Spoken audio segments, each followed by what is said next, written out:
Once upon a time there were 3 bears who lived together in a house of their own in a wood. One of them was a little wee bear, and one was a middle-sized bear, and the other was a great big bear. They had each a bowl for their porridge, a little bowl for the little wee bear, and a middle-sized bowl for the middle-sized bear, and a great bowl for the great big bear, and they had each a chair to sit in, a little chair for the little wee bear, and a middle-sized chair for the middle-sized bear, and a great chair for the great big bear.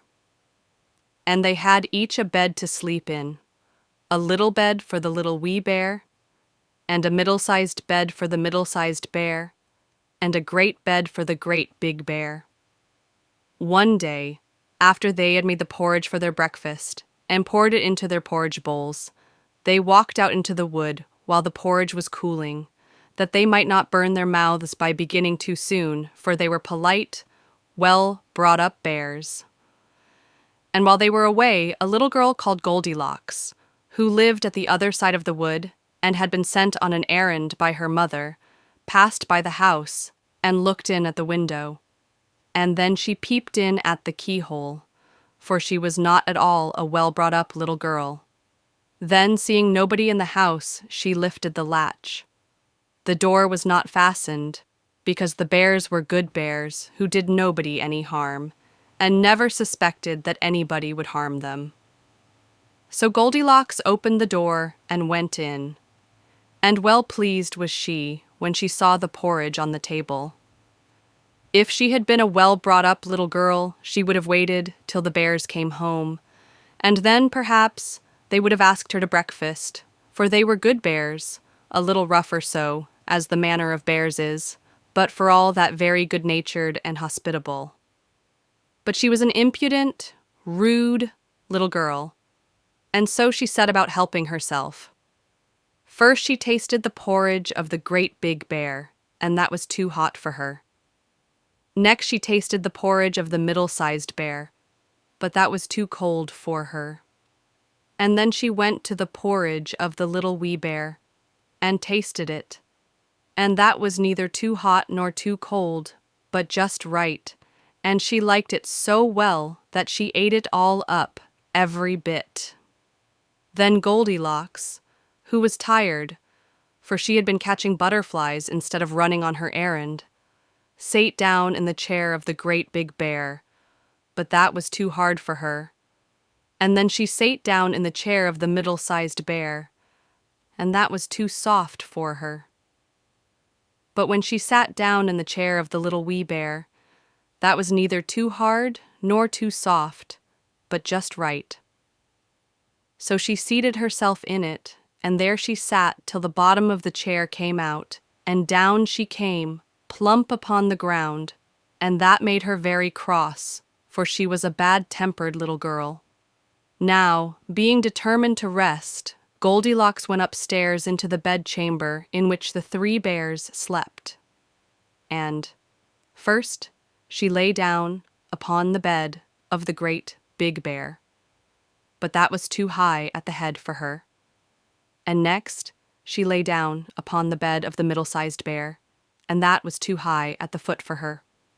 And then she lay down upon the bed of the little wee bear, and that was neither too high at the head nor at the foot, but just right. So she covered herself up comfortably and lay there till she fell fast asleep. By this time, the 3 bears thought their porridge would be cool enough for them to eat it properly, so they came home to breakfast. Now careless Goldilocks had left the spoon of the great big bear standing in his porridge.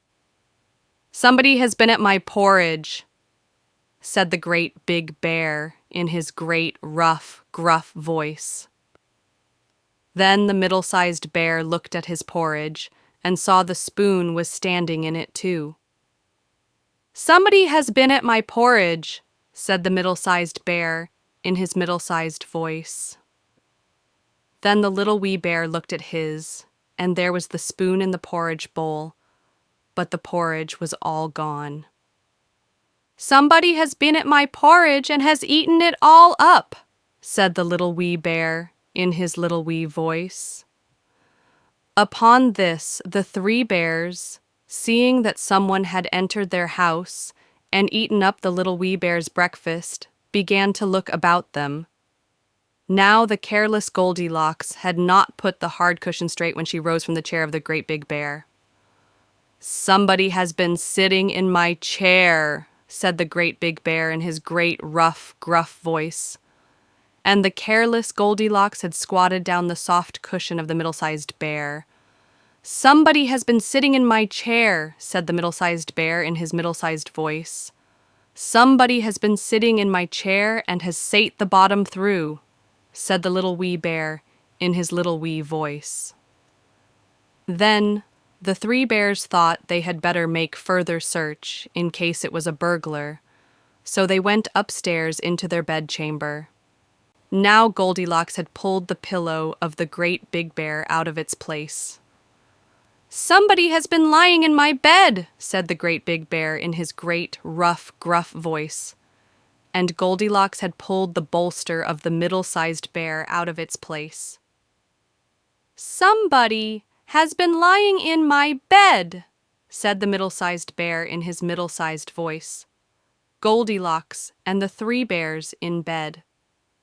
But when the little wee bear came to look at his bed, there was the bolster in its place, and the pillow was in its place upon the bolster, and upon the pillow there was Goldilocks's yellow head, which was not in its place, for she had no business there. "Somebody has been lying in my bed, and here she is still," said the little wee bear in his little wee voice. Now Goldilocks had heard in her sleep the great, rough, gruff voice of the great big bear, but she was so fast asleep that it was no more to her than the roaring of wind or the rumbling of thunder. And she had heard the middle-sized voice of the middle-sized bear, but it was only as if she had heard someone speaking in a dream. But when she heard the little wee voice of the little wee bear, it was so sharp and so shrill that it awakened her at once. Up she started, and when she saw the 3 bears on one side of the bed, she tumbled herself out at the other and ran to the window. Now the window was open, because the bears, like a tidy bears, as they were, always opened their bedchamber window when they got up in the morning. So naughty, frightened little Goldilocks jumped, and whether she broke her neck in the fall, or ran into the wood and was lost there, or found her way out of the wood and got whipped for being a bad girl and playing truant, no one can say. But the 3 bears never saw anything more of her.